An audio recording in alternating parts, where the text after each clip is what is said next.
বৃদ্ধি পাচ্ছে। দর্শক, এই মুহূর্তে আমি আছি বরিশালের চরমরা ইউনিয়নের চরমরা দরবার শরীফ। আপনারা দেখছেন যে এখানে যে বরিশাল সদর আসনের যে ইসলামী আন্দোলন বাংলাদেশের মনোনীত প্রার্থী মুফতি মোহাম্মদ ফয়জুল করিম, যিনি দীর্ঘদিন যাবৎ বরিশালের রাজনীতিতে সক্রিয় ভূমিকা পালন করছেন। আপনারা দেখছেন যে নির্বাচন শুরুর পর থেকে কিন্তু এখানে তিনি ব্যাপক প্রচারণা চালিয়ে যাচ্ছেন এবং মানুষের সাথে তিনি আন্তরিকতার সাথে তিনি সবার সাথে যোগাযোগ রক্ষা করে চলছেন। আমরা একটু জানতে চাচ্ছি যে আসলে নির্বাচনকে কেন্দ্র করে আপনি প্রচারণা কেমন সাড়া পাচ্ছেন এবং বিজয়ের ব্যাপারে আপনি কতটুকু আশাবাদী? আলহামদুলিল্লাহ, আমি প্রচারণা শুরু হওয়ার পর থেকেই ব্যাপকভাবে প্রচারণা শুরু করেছি। যথেষ্ট পরিমাণ সাড়া পাচ্ছি, আমি চিন্তাও করতে পারিনি আলহামদুলিল্লাহ এত বেশি সাড়া পাবো।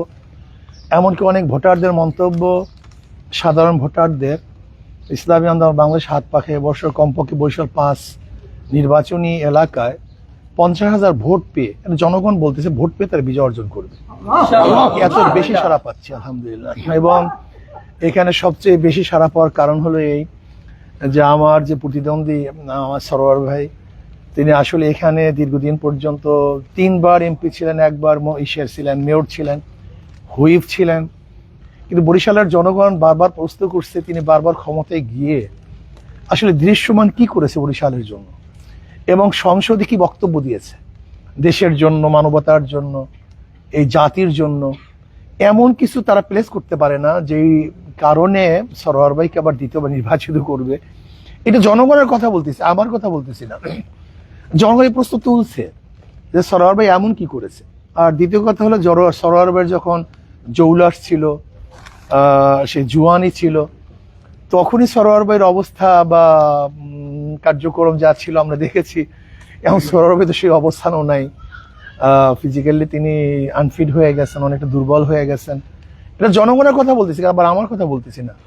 মানে জনগণ কেন এত বেশি ভোট পেয়ে হাত পাকে বিজয় অর্জন করবে, এই কারণগুলি দর্শক তারা বারবার ব্যক্ত করতেছেন।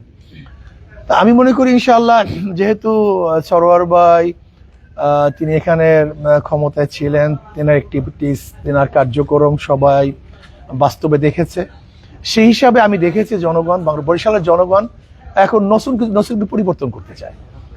তারা আমাকে তারা চিনে, আমি বারবার নির্বাচন অংশগ্রহণ করেছি, আমি জাতীয়ভাবে কি ভূমিকা পালন করেছি তা জনগণ জানে। সেই হিসেবে আশা করি ইনশাআল্লাহ যদি নিরপেক্ষ গ্রহণযোগ্য নির্বাচন হয় তাহলে ব্যাপক ভোটে ইনশাআল্লাহ হাত পাকাকে বরিশালের জনগণ বিজয় করবে বলে আমি মনে করি।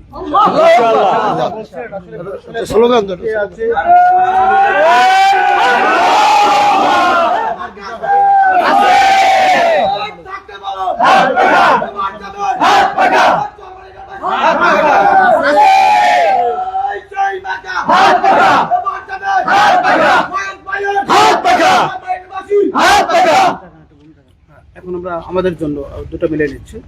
আমার আসন্ন জাতীয় সংসদ নির্বাচনে ইসলামী আন্দোলন বাংলাদেশের মনোনীত প্রার্থী আপনি নিজেই আছেন, তো আপনাকে কেন মানুষ ভোট দিয়ে বিজয়ী করবে?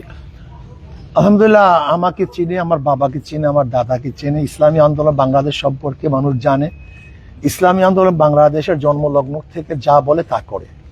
তারা গুপ্ত রাজনীতি করে না, ধোঁকাবাজি রাজনীতি করে, ইসলামের নামে অইসলাম এরকম রাজনীতি তারা করে না। ইসলামী আন্দোলন বাংলাদেশে কেন ভোট দিবে, এর মূল কারণ হলো তারা যদি ক্ষমতায় যায় কোরআন ও সুন্নাহর ভিত্তিতে দেশ পরিচালনা করবে। কিন্তু অনেক দলই বলে, আবার ইসলামের নামে অনেক দল আছে যারা স্পষ্ট বলে দিয়েছে যে আমরা ক্ষমতায় গেলে প্রচলিত আইনি দেশ পরিচালনা করব। যদি প্রচলিত আইনি দেশ পরিচালনা করে তাহলে আর পরিবর্তন করে লাভটা কি? কেননা এই প্রচলিত আইন আমাদেরকে 54 ফ্যাসিস্ট বানিয়েছে, জুলুম অত্যাচার শিখিয়েছে, খুন খারাপই শিখিয়েছে। এদেশ থেকে লক্ষ লক্ষ কোটি কোটি টাকা বিদেশে পাচার করা এই সংবিধান গ্যারান্টি দিয়েছে। কাজে আমি মনে করি যে আমাদের আদর্শ, আমাদের নীতি, ইসলামী আন্দোলন বাংলাদেশ কমিটমেন্ট, এটা মানুষ জানে বিধায়ী আমি মনে করি ইসলামী আন্দোলন বাংলাদেশকে ভোট দিবে। আর এতটুকু বিশ্বাস জনগণের আছে যে আমরা যা প্রতিশ্রুতি দেই আশা করি ইনশাআল্লাহ বাস্তবায়ন করব। আরেকটা বিষয়, আগামী নির্বাচনে যে আওয়ামী লীগের যে একটা বড় অংশের ভোটার রয়েছে, তারা আপনারা বলছেন তারা আপনাদের ভোট দেবে, কিন্তু কেন তারা আপনাদের ভোট দেবে? আমি এই কথা বলি নাই যে তারা আমাকে ভোট দেবে। আমি বলেছি আওয়ামী লীগের লোকজন এমন ব্যক্তিদেরকে ভোট দিবে যাদের কাছে তারা নিরাপত্তা পাবে, জানমালের হেফাজত পাবে। তবে হ্যাঁ, ইদানিং কথা উঠেছে যে সমস্ত বাংলাদেশ আওয়ামী লীগরা ইসলামী আন্দোলন বাংলাদেশকে সাপোর্ট দিয়েছে। আপনারা যেরকম বলেছেন, একটা সবাই বলে, সাংবাদিকরা আমাকে বলে, জনগণ বলে যে আওয়ামী লীগের লোকগুলি কেন হাত পাকে সাপোর্ট দিয়েছে। গোটা বাংলাদেশ, শুধু বরিশালে না, গোটা বাংলাদেশে রব উঠেছে যে হাত পাকাকে আওয়ামী লীগের লোকগুলো সাপোর্ট দিছে। তা আমি তাদেরকে বলি যে দেখেন, দাঁড়িপাল্লাকে ভোট দিবে না, যেহেতু তাদের জন্মটাই বিপরীত। ধানের এই দাঁড়িপাল্লা এবং নৌকার জন্মটাই বিপরীত, স্বাধীনতার পক্ষে, স্বাধীনতার বিপক্ষে। কাজে এই হিসাবে তারা তাদেরকে চুজ করবে না। আর ৫ তারিখের পরে বিএনপির মাধ্যমে যেহেতু সবচেয়ে বেশি নির্যাতিত তারা হয়েছে, এবং বাংলাদেশের যতগুলি কেস, এর বাদী সবই বিএনপির লোকজন। ইসলামী আন্দোলন বাংলাদেশ একজন লোকও বাদী হয় নাই। এই হিসেবে হয়তো আওয়ামী লীগ লোকগুলি মনে করে যে হাত পাকে বিজয় হলে নিরাপত্তায় থাকতে পারবে, শান্তিতে বসবাস করতে পারবে, কমপক্ষে তারা নতুন ভাবে ঝামেলা যুক্ত হবে না। এর জন্য মনে হয় হয়তোবা তারা হাত পাকে চুজ করেছে। আর একটা বিষয় যে আমরা জানি যে ইসলামী আন্দোলন বাংলাদেশকে জামাত ইসলাম বরিশালের যে নেতা রয়েছেন তারা আপনাদের সমর্থন দিয়েছেন এবং তারা প্রার্থী প্রত্যাহার করে নিয়েছেন। সেক্ষেত্রে জামাতের নেতাকর্মীরা মাঠে নামবে কবে থেকে? না, অনেকে নেমে গেছে, অনেকে নামছে এবং পর্যায়ক্রমে সবাই নামবে বলে আমি মনে করি। আরেকটা বিষয়, আমরা জানি যে নির্বাচন লেভেল প্লেইং ফিল্ড, যেটা বরিশাল সদর আসন এবং বাকেরগঞ্জ সদর আসনে আপনি প্রার্থী হয়েছেন, এখানে নির্বাচনী প্লেইং ফিল্ডটা সেটা আছে কিনা? আসলে এখন পর্যন্ত তো আছে, কিন্তু আমি মনে করি প্রশাসন যদি কোনো দিকে ঝুঁকে যায়, যেমন ধরে নেন এখানে আমাদের যে আবার যে যুবক শ্রেণীর পোলাপানা আছে, এরা তো মনে হয় যেন ইসলামী আন্দোলন কর্মী না মনে হয়, কিন্তু এরা তো ইসলামী আন্দোলন কর্মী। এখন এদেরকে যদি কেউ আওয়ামী লীগ বলে ঠুকিয়ে দেয়, কেস ঠুকিয়ে দেয়, তাহলে আমি তো প্রমাণ করতে করতে নির্বাচন শেষ। এর জন্য আমি মনে করি ইসিকে বলবো, খাস করে আমি ইসিকে বলবো, কোনো অবস্থাতেই যারা ওয়ান্টেড আসামি না এবং যাদের বিরুদ্ধে কেস নাই, নতুন ভাবে এই কয়েকদিনের জন্য তারা যেন আওয়ামী লীগের তোকমা দিয়ে কাউকে কেস না দেয় এবং কাউকে অ্যারেস্ট না করে। যদি অ্যারেস্ট করা হয় তাহলে মানুষ ভয় পাবে, সাধারণ মানুষ নামতে ভয় পাবে, লেভেল প্লেইং ফিল্ড থাকবে না। এর জন্য আমি মনে করি যাদের ওয়ারেন্টেড আসামি না, যাদের বিরুদ্ধে কেস নাই, এরকম ব্যক্তিদেরকে কোনো অবস্থাতেই এখন আর কেস দেওয়া যাবে না, অ্যারেস্ট করা যাবে না, তার লেভেল প্লেইং ফিল্ড থাকবে না।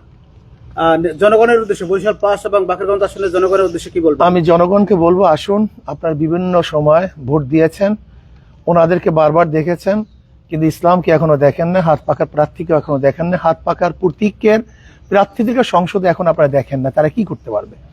এর জন্য আমি মনে করি আসুন আমরা সবাই সম্মিলিতভাবে একটাবারের জন্য হাত পাকার প্রার্থী যে যেখানে আছেন তাকে ভোট দেই। ইনশাআল্লাহ আপনারা যে আশা এবং আকাঙ্ক্ষা নিয়ে, বুক ভরা আশা নিয়ে তাদেরকে ভোট দিবেন, আশা করি ইনশাআল্লাহ তার বাস্তবে তা পাবেন। আপনাদের চেহারা কালি হবে না, মলিন হবে না, লাঞ্ছিত অপমানিত হবেন না, বরং আমি মনে করি হাত পাকায় ভোট দিলে সবাই খুশি থাকবেন এবং বুক ফুলে হাঁটতে পারবেন ইনশাআল্লাহ। এই জন্য আমি মনে করি সবাই যেন হাত পাকায় ভোট দেয়। আপনার সবাইকে ধন্যবাদ।